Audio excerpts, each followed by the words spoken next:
하나님 말씀은 히브리서 1장 6절에서 14절까지의 말씀입니다. 히브리서 1장 6절에서 14절입니다. 히브리서 1장 6절에서 14절입니다. 히브리서 1장 6절에서 14절, 우리 같이 함께 6절부터 14절까지 히브리서 1장 6절에서 14절 같이 함께 우리 합독하겠습니다. 또 그가 마다들을 이끌어 세상에 다시 들어오게 하실 때에 하나님의 모든 천사들은 그에게 경배할지어다 말씀하시며, 또 천사들에게 관하여는 그는 그의 천사들을 바람으로 그의 사역자들을 불꽃으로 삼으시느니라 하셨으되, 아들에 관하여는 하나님이여 주의 보좌는 영영하며 주의 나라의 균은 공평한 균이이다. 주께서 의를 사랑하시고 불법을 미워하셨으니 그러므로 하나님 곧 주의 하나님이 즐거움의 기름을 주께 부어 주를 동류들보다 뛰어나게 하셨도다 하였고, 또 주여 태초에 주께서 땅에 기초를 두셨으며 하늘도 주의 손으로 지으신 바라. 그것들은 멸망할 것이나 오직 주는 영존할 것이요 그것들은 다 옷과 같이 낡아지리니 의복처럼 갈아입을 것이요 그것들은 옷과 같이 변할 것이나 주는 여전하여 연대가 다함이 없으리라 하였으나, 어느 때에 천사 중 누구에게 내가 내 원수로 내 발등상에 되게 하기까지 너는 내 우편에 앉아 있으라 하셨느냐? 모든 천사들은 섬기는 영으로서 구원받을 상속자들을 위하여 섬기라고 보내심이 아니냐. 아멘. 오늘은 천사들보다 뛰어나신 예수 그리스도라는 제목의 말씀으로 함께 은혜를 나누겠습니다. 지난주 생명의 삶 묵상 에세이 수요일에 보면 우리는 복합적인 망을 통해서 무언가로 형성된다고 했습니다. 반복적인 생각이나 생활 습관, 소비 습관, 관계 등을 통해서 우리가 무언가로 계속 바뀌어가고 있다는 것입니다. 그런데 존 마크 코먼은 기독교를 카운터 포메이션이라고 했습니다. 반형성입니다. 이 세상의 것에 의해서 세상의 가치로 서게 되는 것이 아니라 이 세상에 대해서 저항합니다. 우리가 잘 아는 로마서 12장 2절의 말씀 보면 이 세대를 본받지 말고 변화를 받으라고 했습니다.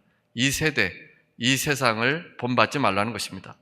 로마 사회에서는 모든 식민지 시민들을 더 로마인처럼 만들려고 했습니다. 모든 로마에 소속된 나라 시민들이 로마인을 동경해서 로마인들 같이 생각하고 로마인들처럼 그렇게 되기를 바라는 것입니다. 반면에 바울은 그리스도인들을 예수님을 닮도록 했습니다. 사람을 그냥 놔두면 세상을 더 닮게 되고 예수님을 덜 닮게 될 것입니다. 보통 사람들은 욕심이 다 있습니다. 민수기 22장에 보면 발람이라는 사람이 나오는데 이 사람은 예언을 하는 사람입니다. 모압 왕 발락이 이 예언자 발람을 불러서는 이스라엘을 좀 저주해 달라고 했습니다. 하나님께서 발람에게 나타나셔서 이스라엘을 저주하지 못하도록 했습니다. 그런데 처음에는 발람이 하나님의 말씀대로 하는 것 같았지만 이 모압 왕의 끊임없는 유혹에 발락을 찾게 됩니다. 내면에 욕심이 있어서 단호하게 끊지 못한 것입니다. 결국 그가 이스라엘을 저주하지는 못했지만 그가 욕심을 갖고 모압 왕을 찾아갔기 때문에 민수기 31장 8절에 보면 이스라엘이 미디안과 전쟁을 벌일 때 이 발람을 죽였다고 되어 있습니다. 우리의 인생을 지으신 하나님의 뜻에 순종하며 살아야 합니다. 그런데 우리가 자주 그 하나님을 잊어버리고 이 세상의 가치, 이 세상의 물질, 명예, 또 쾌락, 이것에 욕심을 내는 경우가 있습니다. 세상을 사랑해서 하나님을 떠나기도 합니다. 잠언 23장 4절에 보면 부자 되기에 애쓰지 말고 내 사사로운 지혜를 버릴지어다 라고 했습니다. 잠언은 부자를 나쁘게만 보지는 않습니다. 부지런한 자의 경영은 풍부함에 이른다고 했습니다. 부지런하게 일하면 부자가 된다는 것입니다. 성실하게 일해서 부유하게 되는 것은 성경에서 적극 권하는 것입니다. 그러나 부자가 되기에 애쓰지 말라라는 것은 인생의 목표가 부자가 되는 것이어서는 안 된다는 겁니다. 모든 지혜를 동원해서 부자 되기에 애쓰지 말라는 겁니다. 우리 인생은 하나님의 뜻대로 살아가는 인생이 되어야 합니다. 우리들이 인생을 잘 깨닫지 못하니까 하나님께서는 아들을 이 땅에 보내주셨습니다. 선지자들로부터 예언되어 온 메시아가 예수 그리스도이십니다.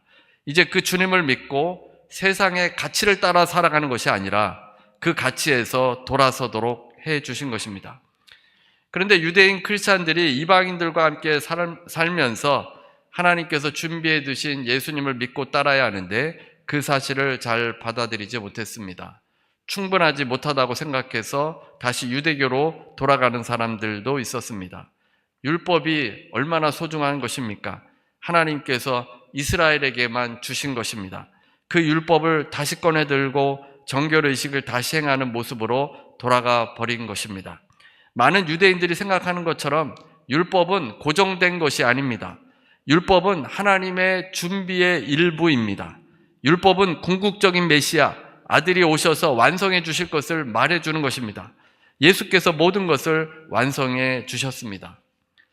제가 대학을 다닐 때 이제 막 컴퓨터가 나오기 시작할 때입니다. 그래서 386, 486 컴퓨터가 나올 때인데 컴퓨터가 있는 가정이 거의 없었습니다.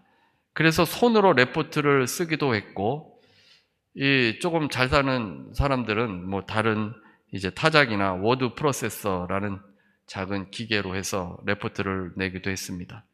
저도 타자 치는 것을 좋아해서 타자기로도 타이핑을 쳐보았는데 아마 써보신 분들은 아시겠지만 타자기는 손가락에 힘이 많이 들어갑니다. 굉장히 무겁습니다. 한자 한자 칠 때마다 무슨 운동을 하는 것 같습니다.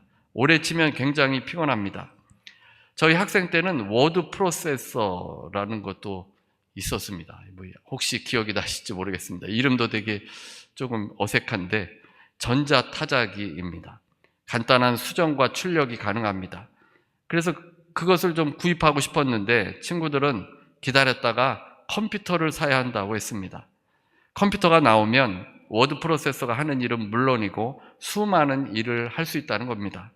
그래서 기다렸다가 나중에 이제 컴퓨터를 구입했습니다. 컴퓨터를 사고 나서 워드 프로세서를 구입하지 않은 것은 참 잘했다라는 생각이 들었습니다.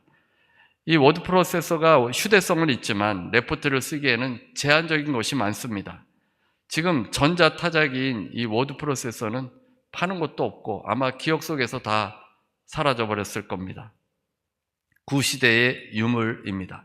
더 좋은 것이 나왔기 때문입니다.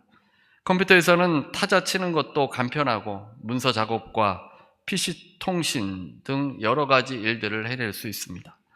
이제 컴퓨터가 나오고 나서 더 이상 진보된 기술은 없습니다. 컴퓨터에서 여러 다른 일들을 행할 수 있는 그런 활용의 기술이 더 발전이 되었습니다. 그러니까 타이핑에 관한 한 또 다른 어떤 것이 더 필요하지 않게 된 것입니다. 예전에는 주산 학원도 많았습니다. 주산을 잘하면 여자아이들은 이 상고에 진학해서 취직이 잘 된다고 했습니다.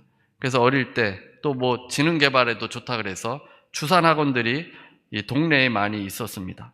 근데 전자계산기가 나오면서 주산은 아예 사라지고 말았습니다.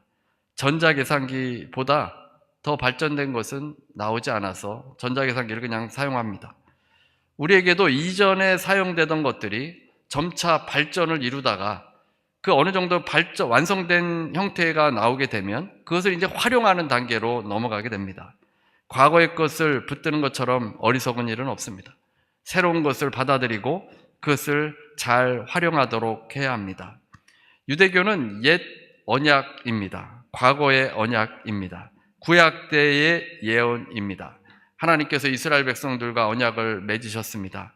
하지만 하나님께서는 예수 그리스도를 보내주셔서 새 언약을 맺고 새 언약 속에서 살아가도록 해주셨습니다. 예수님께서 이 땅에 하나님 나라를 가져오신 것입니다. 하나님께서는 어머니와 같은 애끓는 심정으로 우리를 사랑하셨기 때문에 어머니는 혹 잊을지라도 나는 잊지 않겠다고 하셨습니다. 우리를 위해서 탁월하신 메시아 아들 예수 그리스도를 보내주신 것입니다. 그 예수님은 하나님의 형상의 본체이시고 상속자이시고 창조의 대행자이시고 이 세상을 유지시키는 분이십니다.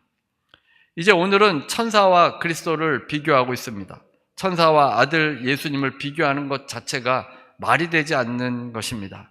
천사는 피조물이고 그리스도는 아들이십니다. 성자 하나님이십니다. 비교 자체가 되지 않는 일이지만 그 당시 이 유대인 크리스찬들이 천사를 더 우월하게 생각하는 사람들이 있었습니다. 천사가 말씀을 전달해 주기 때문에 천사를 숭배하는 사람들도 있었습니다. 본문에서는 그리스도께서 탁월하심을 세 가지를 말해주고 있습니다. 첫 번째는 본문 6절입니다. 또 그가 맏아들을 이끌어 세상에 다시 들어오게 하실 때에 하나님의 모든 천사들은 그에게 경배할지어다 말씀하시며, 우리나라에서도 집안의 장손을 특별 대우했습니다. 장손에게 먹을 것도 많이 주고 또 장손은 공부도 시킵니다. 장손이 집안을 이끌어야 하기 때문입니다. 이스라엘에서도 맏아들에게는 유산을 2배로 물려주고 아버지의 그 모든 것을 물려받습니다. 맏아들이라고 한 것은 다른 아들과는 차별된 지위를 나타냅니다. 그가 맏아들을 이끌어 세상에 다시 들어오게 하셨다는 것은 성육신을 말합니다. 예수님께서 이 땅에 오신 것을 말합니다. 다시라는 단어 때문에 혼동을 일으키는데 이 다시라는 단어를 해석하지 않는 성경 본문도 많이 있습니다. 성경 해석 번역도 있습니다. 그래서 6절 새 번역으로 한번 보겠습니다. 새 번역입니다. 그러나 자기의 맏아들을 세상에 보내실 때에는 하나님의 천사들은 모두 그에게 경배하여라 하고 말씀하셨습니다. 다시라는 말이 없습니다. 그래서 맏아들 예수께서 이 땅에 오실 때를 말합니다. 그때 하나님의 천사들은 예수님을 경배해야 합니다.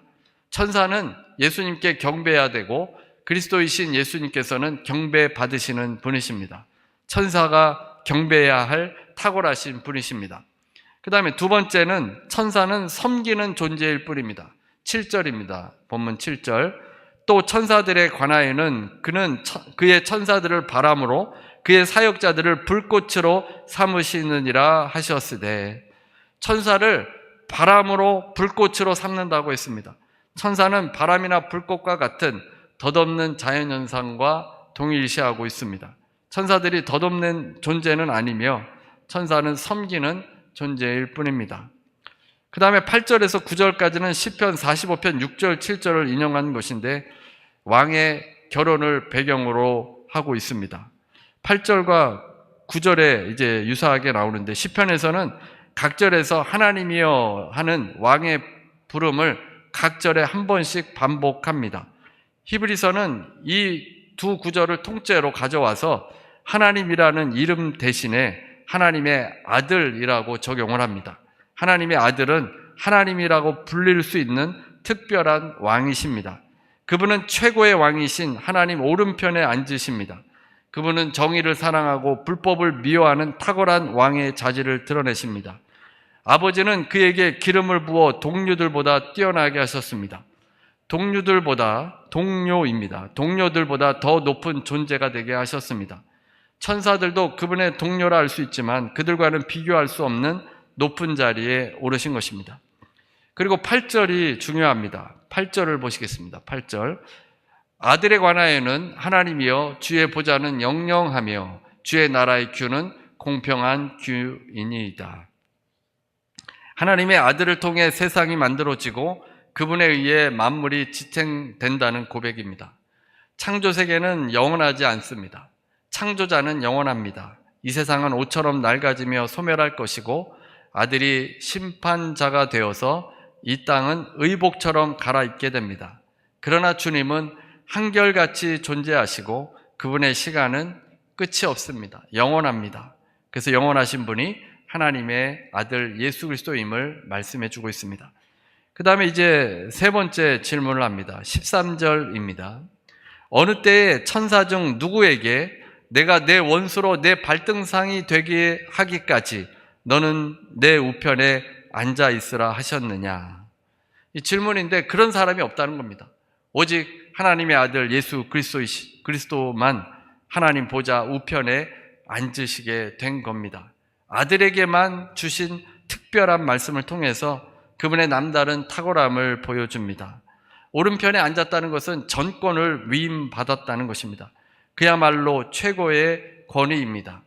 그래서 사람들이 예수님을 그냥 선한 인간으로 자라셔서 그냥 선하게 살다간 성자 중에 한 사람으로 보고 있는데 그런 논란에 대해서 이 말씀은 마침표를 찍는 것입니다. 그리스도께서는 천사들의 경배를 받으시는 분이시고 천사는 섬기는 존재일 뿐이며 하늘 보좌 우편에 앉을 수 없습니다. 오직 예수 그리스도께서만이 십자가에 죽으시고 부활하시고 승천하신 다음에 하늘 보좌에 앉으실 수 있는 분이신 것입니다. 지금 앉으신 분이십니다. 그래서 그리스도께서는 천사보다 탁월하십니다. 말씀을 전해준 천사라 하더라도 그리스도와는 비교할 수 없습니다. 천사를 경배할 것이 아니라 예수 그리스도를 바라보고 예수님을 경배해야 합니다. 팀 켈러의 인생 질문이라는 책에는 이런 질문이 있습니다. 예수님께서 승천하지 말고 우리 곁에 계속 계시면 안 되었습니까? 라는 질문입니다. 예수님께서 죽으시고 부활하셨는데 승천하지 말고 계속 우리하고 살면 얼마나 좋겠습니까? 라는 질문입니다. 우리도 이제 예수님이 계속 이곳에 계시면 예루살렘에 비행기를 타고 가서 예수님을 만날 수 있는 겁니다. 또 예수님이 어디 다른 곳에 계시면 그곳에 가서 예수님을 만날 수 있으니 얼마나 좋겠습니까? 이런 질문을 할 수 있지 않겠습니까? 예수님의 제자는 어떻습니까? 이제 주께서 부활하셔서 함께 계셔서 얼마나 행복한지 모릅니다. 그런데 주님께서 제자들이 보는 앞에서 하늘로 올라가셨습니다. 제자들이 목격한 기적 중에서 가장 뜻밖의 기적일 것입니다. 사도행전 1장 9절입니다. 사도행전 1장 9절. 이 말씀을 마치시고 그들이 보는데 올려져 가시니 구름이 그를 가리어 보이지 않게 하더라. 제자들은 영문도 모른 채 주님이 하늘로 올라가는 것을 빤히 바라볼 뿐입니다. 그러자 천사가 나타나서는 어찌하여 서서 하늘을 쳐다보느냐고 했습니다. 예수님께서 하늘로 가심을 본 그대로 이 땅에 오신다라고 제자들을 약간 질책하는 듯 그런 뉘앙스로 말했습니다. 그러면 주님께서 승천하셔서 하나님 보좌 우편에 앉으시는 것이 우리에게는 무슨 의미가 있습니까? 승천은 단지 하늘로 올라가신 것이 아닙니다. 승천은 단지 우리 눈에서 사라져버린 것이 아닙니다. 엠마오 제자들과 예수님께서 부활하신 예수님께서 함께 하시다가 그냥 사라져버린 그런 사라짐이 아니라는 겁니다. 하늘로 올라가셔서 새로운 왕위에 오르신 것입니다. 하늘로 올라간다고 할 때 올라간다라는 단어는 비행기처럼 올라간다는 뜻입니다.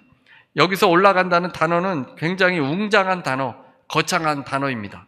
그래서 예를 들면 사다리에 오른다라고 할 때 이 단어를 사용할 수도 있는데 이 단어를 사용하면 굉장히 어색한 단어입니다. 이 단어는 왕의 대관식 때 쓰는 단어입니다. 왕위에 오르는 사람은 예식을 거쳐서 그 단상으로 올라가서 정식 이제 왕이 되어지게 됩니다. 그때 사용된 단어가 여기에 쓰인 것입니다. 단순히 예수님께서 하늘로 그냥 사라져버린 것이 아니라 왕위에 오르신 것을 말합니다. 런던의 웨스트민스터 사원에는 에드워드 왕의 왕자가 놓여 있습니다. 800년간 영국 왕들과 여왕들의 대관식에 쓰인 의자입니다. 우리가 정말 그 계단에 올라가서 그 의자에 앉는다고 우리가 실제로 왕이 되는 것은 아닙니다. 예수께서 이 땅에 승천하셔서 하나님 보좌 우편에 앉으신 것은 대관식과 같은 것이 치루어진 것입니다. 공간적 상승은 높아진 권위를 말하고 예수께서 새 왕이자 인류의 머리로 하나님 보좌 우편에 앉아 계신 것입니다. 좌정하신 것입니다. 예수님께서 이 땅에 오셨을 때는 육신을 입으셨습니다. 시공간의 제약을 받으셨습니다. 부상과 죽음의 위기도 있었습니다. 시공간의 제약으로 어려움을 당하시는 겁니다. 예수님은 한 번에 한 곳에만 계실 수 있습니다. 주님을 만나려면 주님이 계신 곳으로 가야 합니다. 혼자 만나서 대화하면 다른 사람은 예수님을 만날 수 없습니다. 미국에 계시면 지구 반대편에서는 예수님을 만날 수 없습니다. 그러나 이제 승천하셔서 시간과 공간의 제약이 사라지도록 했습니다. 그리고 예수님의 영인 성령을 우리에게 보내주셨습니다. 지금은 어느 곳에 누구라도 주님을 동시에 만날 수 있습니다. 우리가 지금 미국에서 예배를 드리고 있는데 지구 반대편에서 지금 똑같은 시각에도 주님을 동시에 만날 수 있습니다. 주께서 하늘 보좌 우편에 앉아 계셔서 우리를 만나 주시는 것입니다.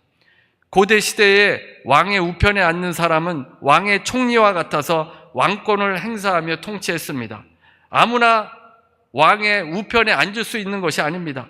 예수님께서 하나님 보좌 우편에 앉으셨다는 것은 주님의 통치가 시작됐다는 것입니다. 왕이 이 세상을 통치할 때는 일어서서 통치하지 않습니다. 보좌에 딱 앉아서 거기에서 다 통치하시는데 그 우편에 앉아 계신 예수님께서 이제 이 세상을 통치하시는 주관자가 되신 것입니다. 그래서 우리에게는 무슨 유익이 있겠습니까? 먼저 승천하신 그리스도는 누구든지 주님과 교제할 수 있게 해주셨습니다. 빈 무덤에서 울던 마리아가 예수님을 만나고 예수님을 놓치지 않으려고 꽉 붙잡았습니다. 예수님께서 십자가에서 죽으셔서 얼마나 예수님이 그리웠는지 모르는데 부활해서 눈앞에 나타난 것 아닙니까? 그러니까 예수님을 꽉 잡고 이제 놓치지 않으려고 한 겁니다. 그때 예수님께서는 마리아에게 놓으시라고 했습니다. 나를 붙들지 말라고 했습니다. 내가 아버지께로 올라가야 한다고 하셨습니다. 그래서 예수님께서 승천하셔서 성령을 보내주시면서 이제 항상 마리아와 함께 해주시겠다는 것입니다. 내가 승천하면 항상 내 옆에 있으리라 이렇게 말씀해 주신 것입니다. 그래서 마리아가 어디를 가든지 어떤 고통의 터널을 지나든지 주님께서는 마리아와 늘 함께 하시는 것입니다. 이제는 그 육신의 그 예수님을 꽉 붙들지 않아도 주님은 승천하셔서 하늘 보좌에 우편에 앉아 계셨고 주의 성령을 보내주셔서 주님과 교제하며 살 수 있는 그 놀라운 시대가 열리게 된 것입니다. 어거스틴은 이렇게 말했습니다. 주께서 우리 눈앞에서 승천하시어 우리는 슬프게 돌아섰으나 알고 보니 주님은 우리 마음속에 계셨나이다. 주님이 승천해서 눈에 안 보이는데 실제로는 영으로 우리 마음에 계셨다는 것입니다. 믿음으로 이제 주님께 나아가는 우리 모두는 주님과 함께 연합해서 살 수 있고 인격적으로 또 주의 말씀으로 교제하며 살 수 있다는 것입니다. 조나단 에드워드의 신앙 고백 중 일부를 좀 읽어드리겠습니다. 한 번은 1737년에 요양차 말을 타고 숲에 들어갔다가 한적한 곳에서 내려 평소처럼 걸으며 하나님을 묵상하고 기도했다. 문득 하나님과 인간 사이의 중보자이신 하나님의 아들의 비범한 영광이 보였다. 그 은혜는 놀랍고 고맙고 순전하고 달콤했으며 그 겸손은 온유하고 푸근했다. 평온하고 달콤하면서도 하늘보다 커 보이는 은혜였다. 그리스도의 인격은 형언할 수 없이 탁월하여 내 모든 생각과 개념을 삼켰는데 그렇게 아마도 1시간 정도 지속되는 동안 거의 내내 눈물을 주체할 수 없었다. 영혼의 열망이 느껴졌다. 말로 표현할 수 없게 비워져 쓰러지고 싶었고 티끌 속에 엎드려져 그리스도만으로 충만해지고 싶었고 거룩하고 순전한 사랑으로 그분을 사랑하고 싶었고 그분을 신뢰하고 섬기고 따르고 의지하며 살고 싶었고 천국의 신성한 순결로 온전히 순전하게 성화되고 싶었다. 아주 비슷한 경험이 몇 번 더 있었는데 늘 똑같은 감동을 받았다.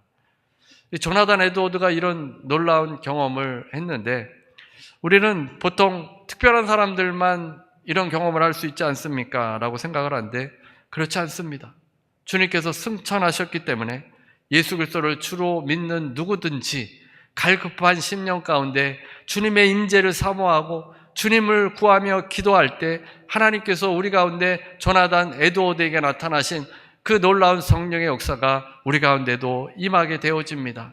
그리스도의 그 사랑을 경험할 수 있고 위로함 받게 되어지고 치료함 받고 회복되는 역사들이 일어나게 되어집니다. 로마서 8장 34절 세번역입니다.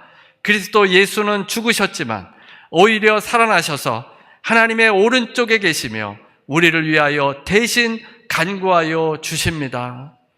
예수께서 오른편에 앉아서 통치하시며 우리를 위해서 기도해 주신다는 겁니다. 성령으로 우리 마음 가운데 계시기 때문에 그분으로 우리는 여러분이 정말 주님께 집중하고 믿음으로 나아가면 그분으로 채워질 수 있다는 겁니다. 또 한 가지 기억해야 할 것은 우편에 앉으신 것은 주님의 권능을 말합니다. 주께서 교회를 위해 만물을 주관하시며 그로 인해 우리는 평안한 마음으로 이 세상과 직면할 수 있습니다. 에베소서 1장 20절 세번역입니다. 하나님께서는 이 능력을 그리스도 안에 발휘하셔서 그분을 죽은 사람들 가운데서 살리시고 하늘에서 자기의 오른쪽에 앉히셔서 모든 정권과 권세와 능력과 주권 위에 그리고 이 세상뿐만 아니라 오는 세상의 일컬을 모든 이름 위에 뛰어나게 하셨습니다. 예수께서 그 오른편에 앉으셔서 모든 권세를 가지셨다는 겁니다. 모든 능력을 가지신 분이 예수님이십니다. 우리가 기도할 수 있고 주님께 내 문제를 내려놓을 수 있고 내 아픔을 내려놓을 수 있는데 무엇을 걱정하고 무엇을 두려워하겠습니까? 주께서는 모든 능력을 가지신 분이시기에 우리의 기도를 들어주시고 그 놀라운 역사를 해주시는 분이십니다. 예수님은 천사보다 뛰어나신 분이십니다. 주님은 하늘 보좌에 앉으신 분이십니다. 영으로 우리와 소통하고 모든 능력을 가지신 분이십니다. 우리의 삶에 역사하시는 분이십니다. 믿음을 갖고 아들 예수 그리스도와 함께 하시는 여러분 모두가 되시기를 주님의 이름으로 축원합니다. 우리 찬송가 542장 찬송 부르시고 기도하는 시간 갖도록 하겠습니다. 무엇보다 예수 그리스도께 집중하고 주님으로 채움받도록 기도하시기 바랍니다. 우리 542장 찬송하고 기도합니다. 은혜로우신 하나님 감사합니다. 예수께서 이 땅에 오셔서 죽으시고 부활하시고 승천하시고 하나님 보좌 우편에 앉아 계심으로 말미암아 이제 진정한 왕이 되셨고 주님께서 모든 정권과 권세와 능력과 모든 주권 위에 계신 모든 이름 위에 뛰어나신 분이십니다. 아버지, 우리 예배 가운데 그냥 왔다 그냥 가지 않게 하시고 오직 예수 그리스도 붙들게 하여 주옵시고 예수 그리스도를 경험하게 하시고 그 능력을 경험할 수 있게 하시고 그 사랑을 경험하게 해주셔서 우리가 변화되고 성숙되어지며 그 주님의 참으로 놀라운 사랑을 깨달을 수 있도록 인도하여 주옵소서. 하나님, 예배 아버지 드리는 우리 지체들 그 마음 가운데 근심과 걱정과 염려가 있습니까? 하나님, 병으로 고통당하고 있습니까?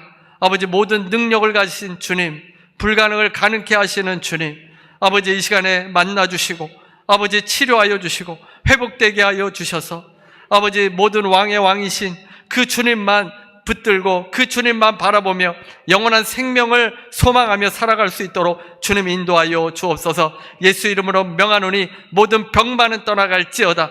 예수 이름으로 명하노니 통증은 떠나갈지어다. 예수 이름으로 명하노니 심장은 강건하게 될지어다.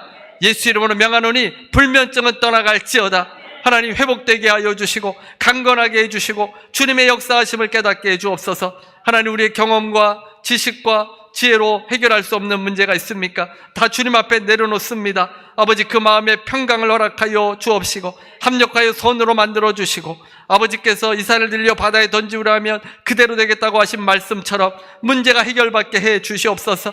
하나님의 역사하심을 체험하여 주님을 증거하고 주님을 알릴 수 있는 주님의 온전한 증인들 되어질 수 있도록 인도하여 주옵소서. 지금은 우리 주 예수 그리스도의 무한하신 은혜와 아버지 하나님의 극진하신 사랑과 보혜사 성령님의 교통하시고 내주하시고 충만케 하심이 오늘 함께 예배드리는 모든 성도들 위해 개인, 가정, 일터 위에 우리를 위해 하늘 보좌 우편에 앉으시고 모든 것을 주관하시는 그 아들 예수 그리스도를 믿는 모든 성도들 위해 지금부터 영원토록 함께 있을지어다.